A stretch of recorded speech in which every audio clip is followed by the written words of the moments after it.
కూటమి ప్రభుత్వం అధికారంలోకి వచ్చే సంవత్సరం తిరగకముందే ప్రజలు రోడ్డు మీద రావడం చూస్తూ ఉన్నాం. నిన్న కూడా చూసాం. యువత అందరూ కూడా రోడ్డు మీదకి వచ్చి రస్తారోకులు చేయడం మొదలుపెట్టారు. ఇది ఇక్కడతో ఆగదు. దీన్ని ఇంకా తీవ్రంగా కూటమి ప్రభుత్వం ఎదుర్కొంటుంది. చాలా దారుణమైన పరిస్థితుల్లో మనం చూడబోతున్నాం. ఇచ్చిన హామీలన్నీ నెరవేర్చకపోగా వైసీపీ చేసిన ఒక సంక్షేమాన్ని ఆపడం జరిగింది. వాళ్ళు కట్టిన కాలేజెస్ని ఆపడం జరిగింది. మేము తెచ్చిన ప్రతి కంపెనీని కూడా మళ్ళీ వాళ్ళు తెచ్చినట్టుగా చూపించుకోవడం జరుగుతుంది. కూటమి ప్రభుత్వం చాలా తీవ్రంగా పరిస్థితులను ఎదుర్కొంటుంది.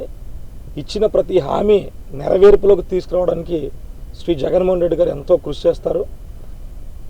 అసెంబ్లీకి వెళ్ళి రావడం కోసం వాళ్ళు ప్రయత్నం చేస్తున్నారు. అసెంబ్లీకి వస్తే హ్యాండిల్ చేద్దాము, మైక్ కట్ చేద్దాము, ఈ విధమైన ఆలోచనలతో వాళ్ళు ఉన్నారు. జగన్మోహన్ రెడ్డి ఇచ్చిన హామీలు ఏవి అని అడగడానికి మాత్రం వెళ్తున్నారు. ప్రజల పక్షాన ఆయన నిలబడ్డారు. ప్రజల కోసం ఏదైనా చేస్తారు.